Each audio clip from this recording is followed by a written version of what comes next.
최근에 선교사님들 잠깐 이렇게 교제하는 시간이 있어서 여쭤봤습니다. 교회에서 우리 성도님들이 언제 가장 격려를 받고 또 언제 이렇게 믿음이 자라게 됩니까? 라고 여쭤봤더니 한 분이 아니라 여러분이 비슷한 대답을 하셨어요. 어떤 대답을 하셨냐면 교회에서 자기 기도 제목을 내고 함께 기도했을 때 그 기도가 응답받는 그 일을 통해서 믿음이 자라고 또 교회가 아주 강해진다라는 얘기들을 들었습니다. 오늘 하나님께서 우리 한인교회 또 우리 귀한 성도님들의 기도에 응답하시고 또 역사하시는 줄 믿습니다. 아멘. 오랫동안 기도했더니 이제 아이가 없던 가정에 아이가 생기고 할렐루야. 아멘. 주님께서 지금도 우리의 기도에 응답하시는 줄 믿습니다. 아멘. 제가 카자흐스탄에 처음 왔을 때가 2007년 정도 됐던 것 같아요. 그때 저는 카자흐스탄을 잘 모르고 왔습니다. 왔더니 처음에 알마티에 도착해서 이제 한 2, 3일 정도 카자흐스탄에 대한 오리엔테이션을 듣고 이제 바로 저한테 기차표를 주면서 어디론가 가라고 했습니다. 기차를 탔더니 3박 4일을 달렸습니다. 그리고 54시간을 달렸죠. 그리고 내려서 그쪽 지역에서 이제 여러분들 만나고 다시 돌아오는데 54시간. 그리고 알마티에서 한 2, 3일 정도 정리했더니 이제 한국 갈 시간이 되었어요. 제가 그때 깜짝 놀랐습니다. 이런 나라가 있구나. 기차 타고 왕복 왔다 갔다 했더니 2주일이 지나가는 그런 나라가 있구나. 제가 깜짝 놀랐는데 그때 제 마음에 기도하기를 사실은 굉장히 신났습니다. 그때 겨울에 왔었는데 기차 타보신 분들 계시는지 모르겠는데 겨울에 창밖을 보면 굉장히 낭만적입니다. 잘 안 어울리죠? 근데 제가 겨울에 기차를 타면서 이제 컵라면을 끓여 먹더라도 얼마나 낭만적인지 그래서 마음에 드는 생각이 하나님 카자흐에 있는 청년들과 이 기차를 타면서 이렇게 도시를 다니면서 같이 복음을 전하고 또 같이 예배할 수 있었으면 참 좋겠습니다. 그렇게 기도했어요. 근데 하나님께서 이런 기도들에 우리의 작은 신임에도 응답하신다고 하시잖아요. 응답하시는 줄 믿습니다. 아멘. 오늘 저희 아내는 우리 같이 교제하는 현지 자매 한 사람과 함께 이제 기차를 타고 27시간 떨어진 도시로 여행을 갔어요. 저는 하나님께 정말 감사하게 됐어요. 기도했더니 응답하셨구나. 그 친구와 같이 27시간 가면서 또 오면서 27시간 같이 예배하고 또 이 땅을 축복하고 그래서 여러분 정말 마음에 있는 그 소원들 하나님 앞에 드리는 기도가 결코 땅에 떨어지지 않고 반드시 응답된다는 사실을 믿으시기 바랍니다. 아멘. 그래서 오늘도 우리가 말씀 앞에서 주님 앞에 정말 간구하는 마음으로 또 주님 앞에 아뢰을 때 주님께서는 들으시고 역사하신 줄 믿습니다. 제가 최근에 그 너튜브를 보는데 이 알고리즘이 어떻게 돌아가는지 잘 모르겠습니다만 갑자기 한 영상이 떴습니다. 벌써 오래된 것 같아요. 그 힐링 캠프라는 지금은 종영이 된 프로그램으로 알고 있는데 힐링 캠프에 나왔던 한 분의 이야기를 듣게 됐어요. 그분은 이지선이라는 분인데 지선아 사랑이라는 책의 저자로도 유명하고 지금은 아마 한동대 교수님으로 계시는 걸로 제가 알고 있어요. 근데 그 영상을 보는데 제가 저녁에 잠이 잠깐 안 와서 틀었다가 이걸 이제 끝까지 보게 됐어요. 정말 좀 마음에 감동이 생겼습니다. 진행자가 물었어요. 사고 당하셨을 때 어떤 생각이 드셨는지 이런 식으로 물었던 것 같아요. 그랬더니 이분이 하시는 말씀이 먼저 질문을 수정을 하는 거예요. 저는 사고를 당했다고 생각하지 않고 사고를 만났다고 생각합니다. 그랬더니 이제 다들 뽕지는 거죠. 아니 보통은 사고를 당했다. 보통 어려움이 나한테 왜 왔을까? 이런 식의 반응인데 이분이 사고를 만났다 이야기하는 거예요. 그러면서 자기는 만약에 기회가 된다면 사고 이전으로 돌아갈 수 있는 기회가 자기에게 주어졌다 할지라도 돌아가기 싫다는 거예요. 지금 하나님께서 자기에게 주신 그 만남 이후의 삶이 얼마나 놀라운지, 얼마나 이 삶이 정말 은혜의 삶인지를 고백하는 걸 보게 됐습니다. 이 카자고로는 이 영어로는 뭐 원더풀 뭐 이렇게 표현하나요? 카자고로는 케레멧 이러는데 이 단어가 정말 오묘합니다. 모든 뜻을 다 담고 있어요. 정말 케레멧한 이 만남, 그리고 지금까지 인도하시는 하나님을 경험하고 있기 때문에 그 이전으로 돌아가기 싫다는 거예요. 제가 이 영상을 보면서 참 놀랬던 게, 첫 번째는 말씀드린 것처럼 이런 어려운 일을 겪었는데 이런 상황에서 하나님께서 나에게 주신 만남이라고 표현하는 것이 참 놀라웠어요. 저도 삶에서 여러 가지 어려운 일들을 겪고 있는데 그때마다 이런 생각이 잘 안 들더라고요. 근데 돌이켜서 생각해 보니까 이분이 정말 그 하나님의 주권을 인정하구나, 하나님께서 지금 이분을 붙들고 계시고 인도하고 계신다는 사실들을 잊지 않고 있구나 하는 생각이 들었습니다. 성경에 보면 우리가 사실은 어려운 일들을 겪을 때 나타나는 현상들이 있잖아요. 그래서 예수님께서 우리에게 미리 말씀을 여러 번 하셨죠. 낙심하지 마라, 두려워하지 마라, 놀라지 마라. 성경에서 계속해서 우리에게 말씀하시는데, 이것이 카자고 성경은 보면 조금 번역을 할 때 이렇게 약간 의미를 덧붙여서 번역이 됐다고 들었습니다. 그래서 어떻게 보면 읽어보면 되게 명확한 그런 내용들이 많아요. 예수님께서 우리에게 낙심하지 말라 하는데 카자고 성경에는 뭐라고 표현되어 있냐면 두 가지 표현이 있는데, 첫 번째는 믿음을 잃어버리지 마라, 두 번째는 소망을 잃어버리지 마라, 이렇게 표현되어 있어요. 너무 분명하잖아요. 낙심하지 마라는 말은 하나님께서 우리와 함께 하신다는 그 사실을 잊지 말라는 거예요. 그리고 하나님께서 우리에게 약속하신 그 약속을 또 잃어버리지 말라는 거예요.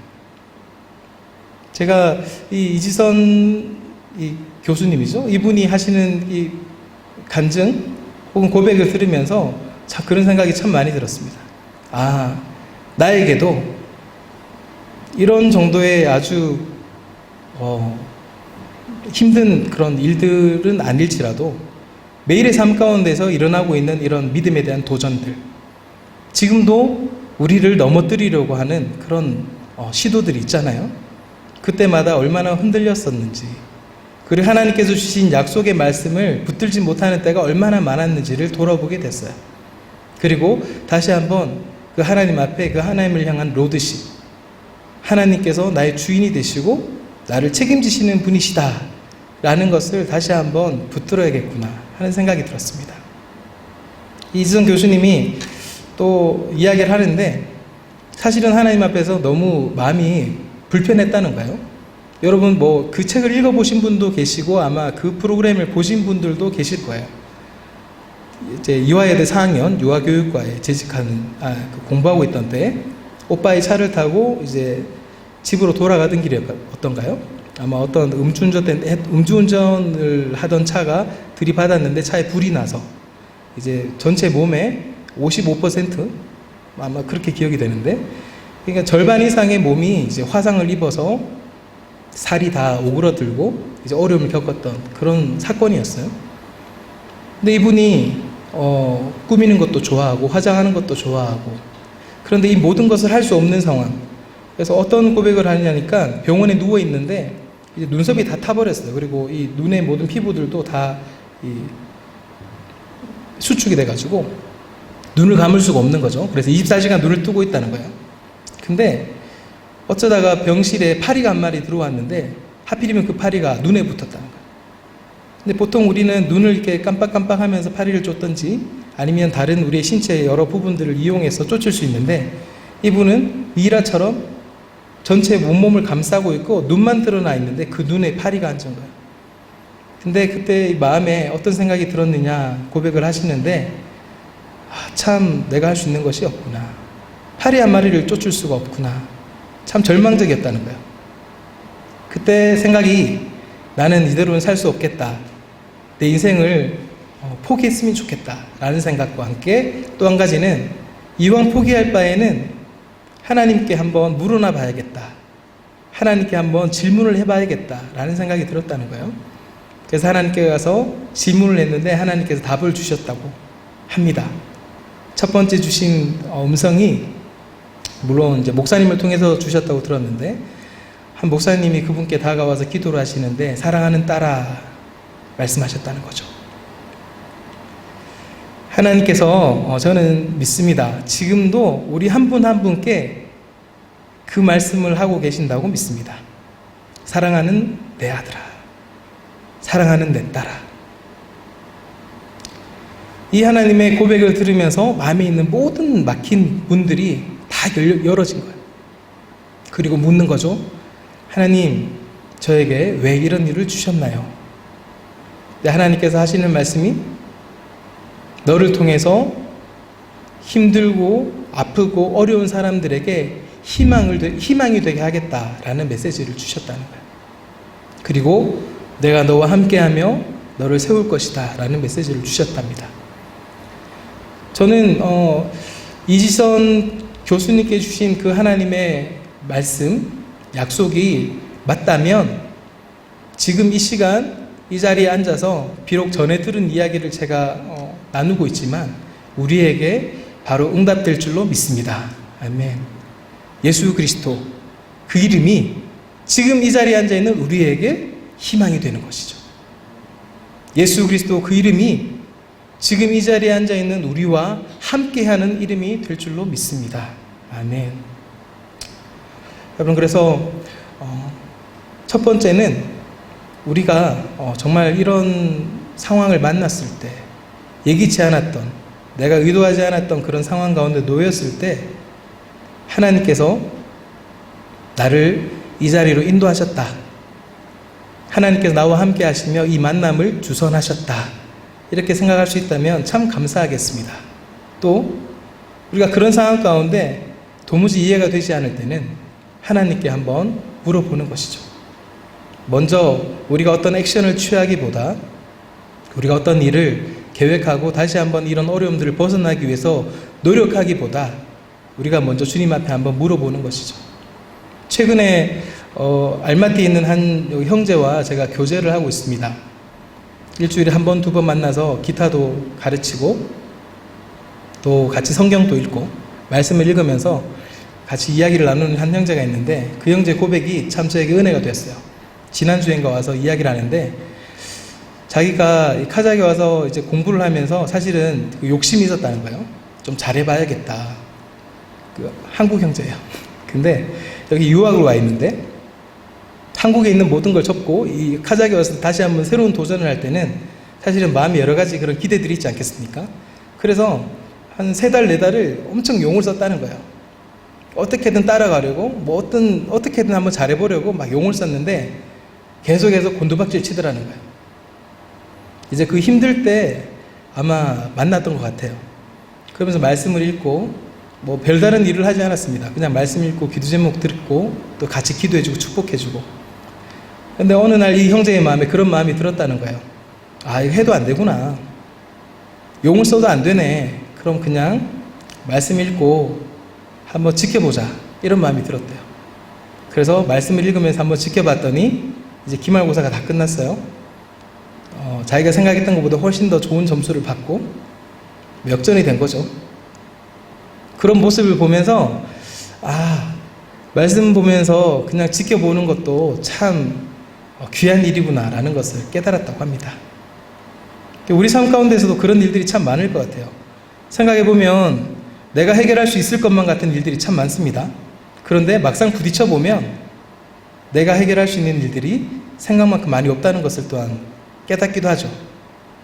그때 저는 이 형제처럼 한번 말씀 앞에서 주님께서 어떻게 행하시는지를 한번 보는 것도 참 좋은 방법이라는 생각이 들었어요. 그 형제는 지금 같이 교제하는 청년들이 있어요. 우리 카자흐 청년들이죠. 제안을 했답니다. 우리 한번 말씀 읽고 지켜보자. 그랬더니 다 오케이 해서 지금 이제 그 일들을 시작하려고 준비하고 있습니다. 하나님께서 우리 삶을 이끄시는 방식들이 사실은 성경에도 나와 있는데 이러한 방법들이 참 많은 것 같아요. 성경에 우리가 잘 아시는 모세라는 분이 나오잖아요. 이분은 인생에 참 많은 질고를 겪은 분이시죠. 태어났을 때 모든 유대 아이들을 다 죽여라. 남자아이들은 다 죽여라. 그래서 갈대 상자에 실려서 이렇게 떠내려갔던, 그리고 어떻게 하다가 이 애굽의 공주의 아들이 되어서 애굽의 왕자가 되고, 그렇게 40년을 애굽의 왕자로 살다가 또 사고를 치고 이스라엘 백성들로부터 배척당하고 광야로 쫓겨나서 민초의 삶을 또 40년을 살다가, 그리고 극적으로 주님을 만나는 장면이 나옵니다. 바로 호렙산에서 양을 치고 있을 때 불붙은 가시떨기 나무를 통해서 하나님을 만나게 됩니다. 그 국제 YM이라는 단체를 설립하셨던 로렌 커닝햄이라는 목사님이 쓰신 내 신을 벗으라는 책이 있습니다. 이 책에 보면 이 장면에 대해서 아주 자세히 이렇게 설명을 하고 있죠. 이 책의 원제는 Winning God's Way, 이기는 하나님의 방법, 뭐 이런 식으로 표현이 될까요? 이게 진짜 한국의 책으로 번역이 될 때 내 신을 벗으라 이렇게 되어 있는데, 이 책에서 설명하는 것은 그거예요. 신을 벗는다고 할 때는 자기의 권리를 포기한다는 거죠. 하나님께서 내가 선 곳은 거룩한 곳이니 내 발에 신을 벗으라 할 때 하나님께서 우리를 무장해제시키시는 것, 뭐 이런 식으로 표현이 되어 있어요. 실제로 룻의 이야기, 보아스가 룻을 나오미의 며느리였던 룻을 아내로 맞을 때 그 죽은 사람의 기업을 맞는 그 약속을 할 때 신을 벗는 것을 통해서 그 약속을 체결하는 장면이 나오죠. 그래서 신을 벗는다는 것은 권리를 포기하는 것이다. 또 그 책에 소개된 한 장면은 다윗이 압살롬을 피해서 도망갈 때 아마 신을 벗고 도망갔을 것이다. 예수님께서 골고다에 이 십자가를 지러 골고다 언덕을 걸으실 때도 신을 벗고 가셨다라는 것이죠. 그래서 이 신을 벗는다는 의미에 대해서 그렇게 설명하고 있는 것을 보게 됩니다. 이 장면에서, 이 출애굽기 3장이죠. 이 장면에서 보면 모세가 나중에 하나님께 묻습니다. 당신은 누구십니까? 하나님께서 모세를 부르실 때 자기를 배척했던 이스라엘 백성에게 다시 가서 그들을 이끌어내라고 명령하시거든요. 내가 이스라엘 백성에게 가서 나에게 말씀하신 분이 누구냐고 물을 때 내가 뭐라고 대답하겠습니까? 라고 이야기할 때 한국의 성경에 보면 하나님께 대답하시기를 나는 스스로 있는 자다 라고 말씀하세요. 카자흐 성경에 보면 맹그바르 볼루심은, 이스라엘릭들에게 맹그바르 볼루심은 대겐 메네센델에게 지베르드데 바이트. 무슨 말이냐면 나는 영원히 있는 사람이다. 나는 영원히 존재하는 자다 라는 뜻이에요. 그러니까 내가 스스로 있는 자다, 나는 스스로 있는 자다보다 조금 더 이해가 쉽게 되어 있는 이 카자흐 성경 같아요. 무슨 말이냐면 하나님께서는 우리와 함께 하신다는 것이죠. 하나님께서는 영원히 존재하시는데 무소부재, 어디에나 존재하신다. 우리가 많이 들었잖아요. 근데 하나님의 이름을 스스로 소개하실 때 이렇게 소개하신 거예요. 나는 영원히 존재하는 자다. 이스라엘 백성들이 애굽의 노역을 하고 있을 때도 나는 함께했고, 이스라엘 백성들이 홍해를 건널 때에도, 요단강을 건널 때에도, 가나안에 들어갔을 때에도, 하나님을 배신하고 돌아섰을 때에도 하나님은 우리와 함께 하신다는 거예요. 하나님께서 모세의 광야 생활, 민초의 삶을 계속해서 함께 하시면서 보고 계셨던 것이죠. 그리고 그 모세를 다시 이끄시는 것입니다. 그러면서 내가 너와 함께 하겠다 약속을 주시는 것입니다. 이 하나님은 우리에게 약속하시고 그 약속을 반드시 지키시는 하나님이세요. 그래서 이 모세를 통해서 이스라엘 백성들을 이끌어내시는 것이죠. 그러면서 이 모세를 통해서 하나님의 영광을 드러내십니다. 지금 우리는 코비드 시대를 살고 있는데 이 팬데믹 시대에 우리는 여러 가지 질문들이 아마 비슷한 질문들이 많이 있을 거라는 생각이 들어요. 우리가 예기치 않았고 우리가 원하지 않았어요. 근데 다가왔습니다. 그리고 우리는 이 어려움을 지금 지나가고 있습니다. 그때 여러 가지 질문들을 할 수 있죠. 왜 이런 일이 나에게 일어났을까요? 왜 이런 일들이 지금 이 세계 가운데 창궐하고 있습니까? 왜?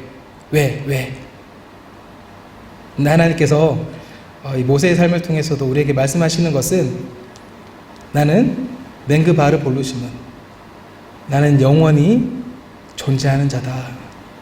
나는 지금도 너와 함께 있는 하나님이다. 아브라함, 이삭, 야곱의 하나님.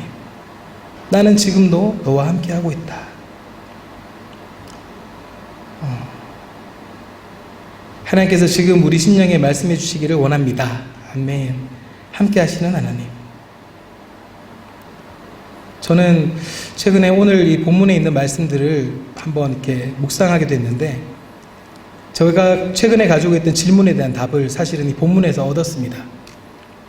왜 내 삶 가운데는 이런 원치 않는 일들이 계속 일어날까? 혹은 왜 이렇게 힘든 그런 느낌들이 많이 들까?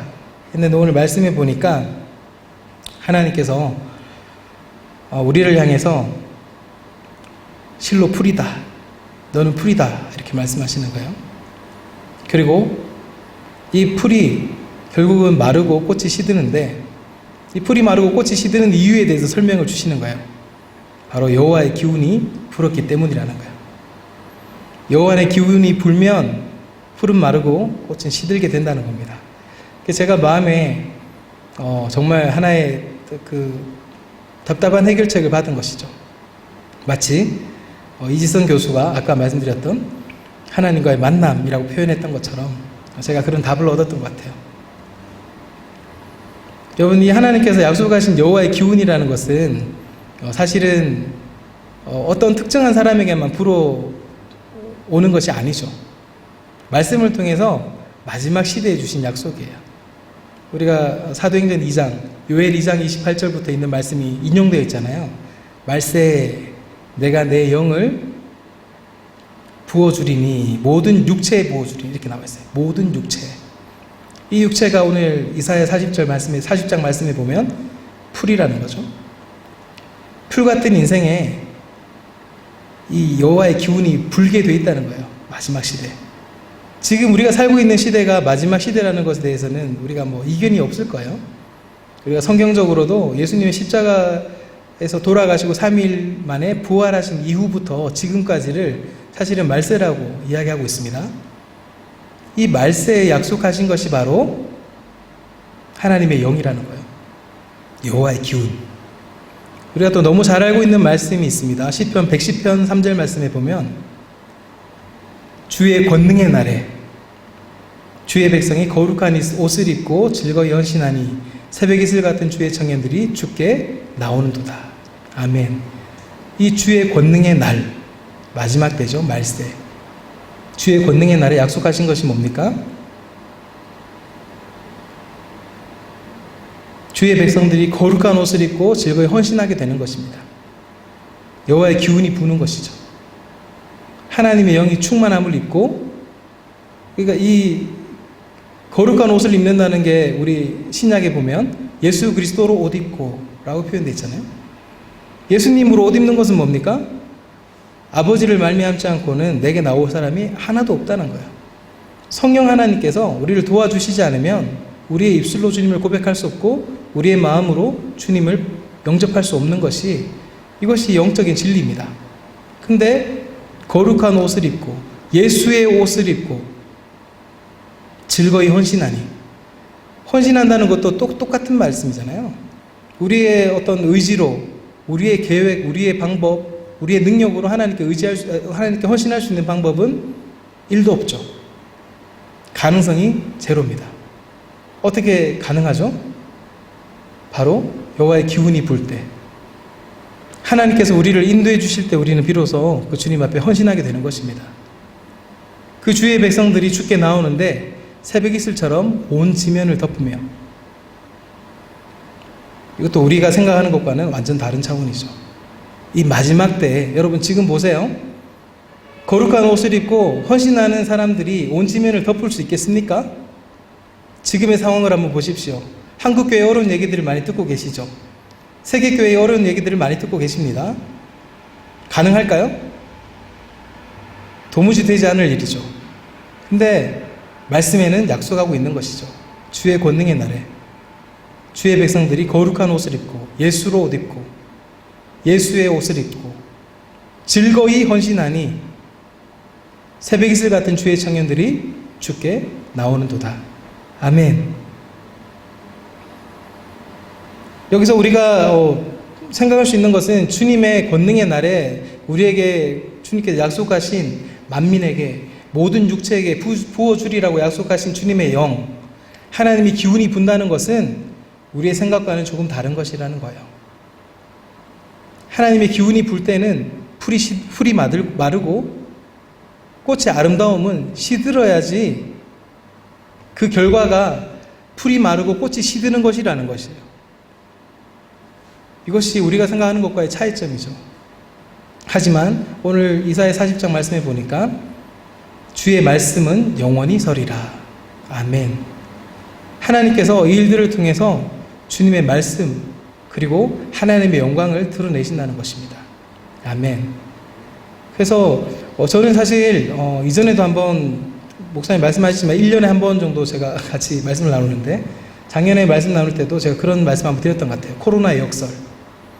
코로나가 터지고 났더니 이 신음하던 자연들이 막 회복되고, 그쵸? 지금 사람들이 수도하니까 이거 온 세계가 지금 막 즐거워하는 막 이런 역설들이 있다고. 근데 아무리 생각해봐도 정말 그런 것 같아요. 우리 삶 가운데 많은 사람들이 질병으로 고통당하고 전염병을 통해서 막 힘들어하는 사람들이 있습니다, 실제. 그런데 또 한편으로는 정말 말씀만이구나, 말씀만 우리에게 유일한 방법이구나 하는 것을 깨닫는 사람들이 또한 그렇게 일어나고 있다는 사실이죠. 그리고 하나님께 나아가는 그런 정말 자신을 드리는 예배가 회복되고 있다는 것입니다. 아멘. 저는 이것도 이런 코로나 역설인데 이것이 어쩌면 영적인 원리라는 거예요. 성경에서 지금까지 계속해서 얘기하고 있는 것이 뭐냐 하면 우리의 삶 가운데 하나님께서 개입하시는데 개입하시면 나의 만족, 나의 유익, 사도 바울의 고백처럼 이런 것들이 다 배설물로 여겨지는, 똥이 되는, 그리고 하나님께서 그 사람을 통해서 여호와의 기운이 불어닥친 그 인생을 통해서 하나님의 영광을 드러내시는데 하나님의 영광은 무엇입니까? 죽었던 자가 살아나는 것이죠. 영원한 죽음에서 영원한 생명으로 옮기우는 그런 하나님의 역사가 일어난다는 것입니다. 아멘. 하나님께서 우리에게 약속하신 그 기운이 부는 것입니다. 예전에 카작에서 한 1년 정도 이렇게 자신의 삶을 들여서 사역했던 한 형제가 있습니다. 청년이 있습니다. 제가 크게 많이 만난 건 아닌데요. 만났던 형제 중에서 정말 영성이 깊었던 형제로 기억하고 있어요. 지금 생각해 보면 그 형제의 영성을 이렇게 견인하셨던 분이 바로 하나님이신 거죠. 그 형제가 대학생 때 이 카자흐스탄을 방문했는데, 그리고 1년을 휴학하고 카자흐 선교교회에 왔는데, 원래 그 형제가 생각했던 건 뭐냐면 캠퍼스에서 언어를 공부하면서 학생들을 만나고 막 그 학생들과 함께 복음을 나누고, 또 그들 중에서 하나님 예배하신 한 형제들 혹은 자매들과 함께 막 카자흐스탄 전역을 막 돌아다니면서 신나게 사역하는 꿈을 꾸고 왔어요. 근데 그 형제가 이 카자흐스탄에 와서 연결되었던 선교사님은 시골에서 농사 짓는 분과 연결이 된 거예요. 농업 공동체를 하는 선교사님. 그래서 이 형제가 거의 1년의 대부분의 시간을 이 밭에서 배추를 키우면서 시간을 보냈습니다. 근데 밭에 배추를 키우는데 이 알마티를 조금만 벗어나 보면 아직도 이 알마티와는 완전 다른 세계가 펼쳐지거든요. 그래서 밭을 임대하고 그 밭에다가 배추를 심고, 물론 계획이 있죠. 배추를 다 수확해서 그걸 가지고 이제 김장철이 되면 판매하고 그걸 통해서 이제 공동체를 좀 어떻게 해보겠다는 계획이었는데, 그 임대했던 밭에 갔더니 돌짝밭인 거예요. 그 형제가 한 3달 정도를 돌을 갈려내는 거죠. 엄청난 돌을 가지고, 돌을 갈려내면 그 돌을 가지고 이제 이 테두리를 치는 거죠. 그걸 한 3달 정도 했어요. 그러고 나서 이제 씨를 뿌립니다. 씨 뿌릴 때 저도 한번 같이 동참을 했는데, 이게 그분이 이제 원래 농사 짓던 분은 아니거든요. 그래서 잘 모르셔서 그럴 수도 있는데, 하여튼 이 배추씨를 이렇게 나무젓가락에 해가지고 하나하나씩 이렇게 모종을 만드는데, 이걸 한 이틀 밤을 샜었던 기억이 있어요. 이거 빨리 끝내야 되는 거예요. 그래서 심을 수 있는 날이 시간이 한정돼 있는데 그때 시간을 맞추기 위해서 막 했던 기억이 있어요. 그걸 심고 거기에 이제 물을 대려고 했더니 물이 없는 거예요. 그 형제가 거기서 또 500m 막 1km를 내려가서 거기서 물을 길어 와서 처음에는 붓다가 나중에는 물을 뭐 어떻게 대는 방법을 찾아서 이제 그걸 뭐 거의 1년을 한 거예요. 그랬더니 이 형제가 이제 만날 때마다 하는 찬양이 있었어요. 아까 우리가 예배 때 같이 고백했던 내 한 가지 소원, 시편 27편 4절에 있는 말씀, 거의 1년 내내 이 찬양을 하는데 제가 그래서 이 찬양을 부를 때만 되면 막 마음이 뜨거워집니다. 지금 생각해 보면 그때 그 형제가 저한테 이야기할 때도 답답한 얘기를 많이 했어요. 내가 카자카지오에서 왜 이러고 있나 모르겠어요. 뭐 이런 얘기하고 저도 그 형제에게 뭐 딱 해줄 말은 없어서 나도 크게 다르지 않다 뭐 이러면서 그 찬양을 부르면서 시간을 보냈던 기억이 있는데 지금 돌아보면 지금도 제가 그 형제와 연락을 하고 있는데 그때가 가장 그 형제의 영성이 찬란했던 정말 하나님 앞에 정말 진지하게 그리고 정말 순수하게 나갔던 시간이었다는 것을 제가 알게 됐어요.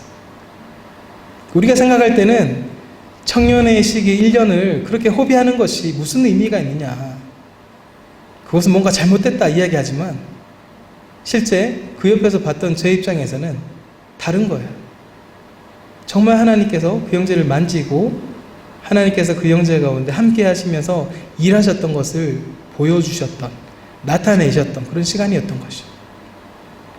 여러분 생각해 보면 우리가 정말 마음 가운데 하나님이 주신 평안으로 가득하고 하나님의 인도하심을 받고 하는 그런 때는 어떤 때입니까?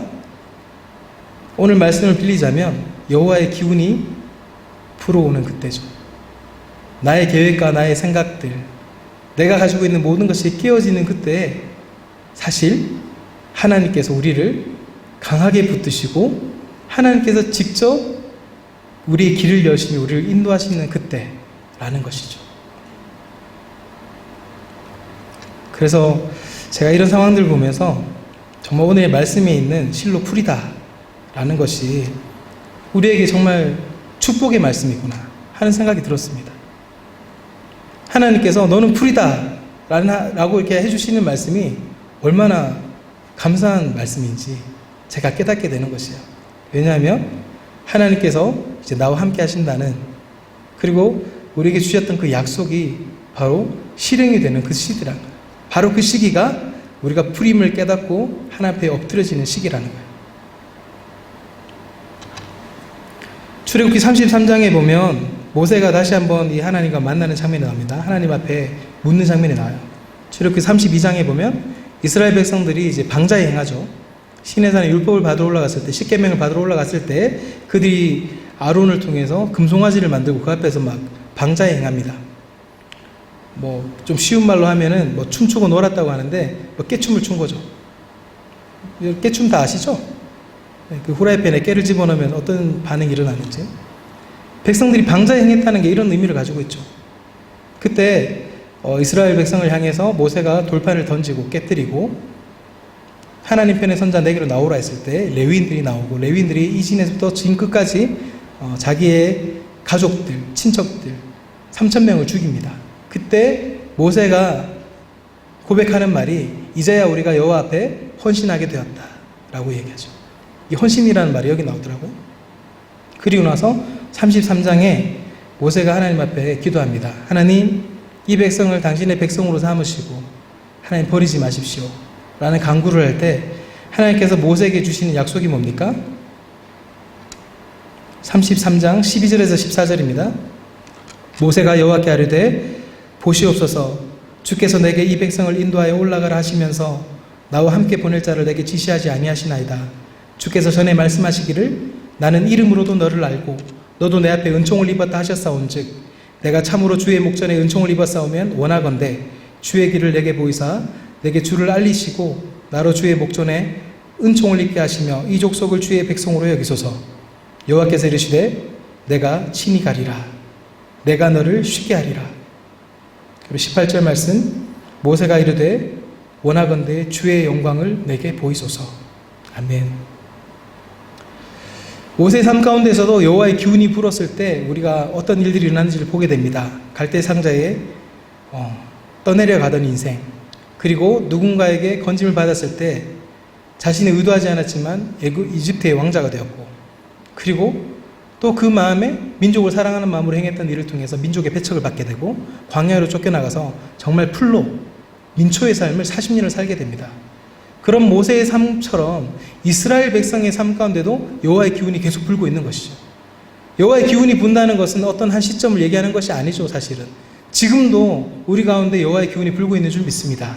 하나님께서 개입하고 계시죠. 하나님께서 우리에게 하시는 말씀이 뭡니까? 모세에게 주셨던 말씀처럼 내가 친히 가리라. 내가 너를 쉬게 하리라. 아멘. 여러분, 하나님께서 친히 가시며 우리를 쉬게 하신다고 약속하십니다. 아멘. 그때 모세가 하나님 앞에 구하는 것이 뭡니까? 주의 영광을 내게 보이소서. 기도가 바뀌죠. 모세의 기도가 하나님의 영광을 구하는 기도로 바뀌게 됩니다. 여호와의 기운이 불 때 하나님께서 우리 삶의 구석구석을 조명하시고 또 구석구석에 개입하시고 하나님께서 함께 하시면서 결국 우리의 기도를 바꾸시는 거예요. 주의 영광을 내게 보이소서. 풀은 마르고 꽃은 시들지만 하나님의 말씀은 영원히 섭니다. 하나님의 영광인 줄 믿습니다. 예수님께서도 이 땅에 육신을 입고 오셨어요. 육신을 입고 이 땅에 오신 예수님, 바로 실로 풀이 되어서 이 땅에 오신 것이죠. 예수님께서 우리에게 보이신 삶도 동일합니다. 주님은 현존하신 하나님이시잖아요. 충만하세요. 여호와의 기운이 가득합니다. 예수님에게 다가왔던 그 어떤 예수님을 통한 그 삶을 볼 때 예수님의 제자들, 십자가에 달리기 전에 예수님의 제자들의 반응과 똑같죠. 우리는 하나님의 영이 충만하고 하나님이신 그분이 이 땅에 오셨을 때 우리가 기대하는 바는 다른 거예요. 로마의 압제에서부터 민족을 구원할 자, 세상의 모든 어그러진 것들을 바르게 펼 자, 마치 정치인들을 기대하는 그런 기대들, 마치 이 땅의 경제인들에게 기대하는 그런 기대들, 우린 예수님에게 그런 투영을 하지 않습니까? 근데 하나님이신 그분이 겪으신 것은 뭐냐면 십자가예요. 십자가에서 물과 피를 다 쏟으시고 돌아가시는 겁니다. 누구를 위해서요? 우리를 위해서. 우리를 위해 죽으시고 우리를 위해 다시 살아나셨습니다. 할렐루야.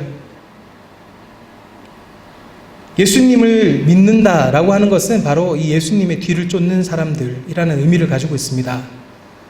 예수님에 대해서, 예수님의 행적에 대해서, 그리고 예수님을 드러내는 이 성경 말씀, 이 66권의 성경의 말씀을 문자 그대로 믿고 따르는 사람, 그리스도인, 이런 의미를 가지고 있습니다.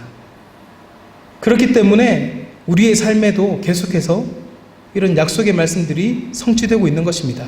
개인의 삶 가운데, 우리 가정 가운데, 우리 교회 공동체 가운데 하나님께서 우리 가운데 개입하시면 우리의 생각과는 전혀 다른 일들이 펼쳐집니다. 마치 어떤 분들이 얘기하는 것과 마찬가지예요. 기도하면 내가 원하지 않는 일들이 일어나. 그래서 기도하는 것이 두려워. 말씀을 펼치는 순간부터 내가 원하지 않는 삶의 장이 열려.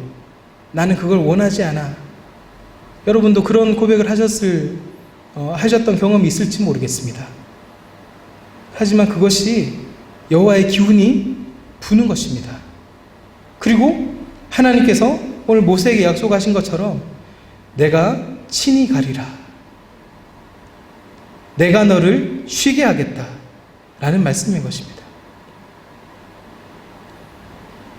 요한복음 12장 24절 말씀 여러분 너무 잘 아시죠? 한 알이 미리 땅에 떨어져 죽지 아니하면 한 알 그대로 있고 죽으면 많은 열매를 맺느니라.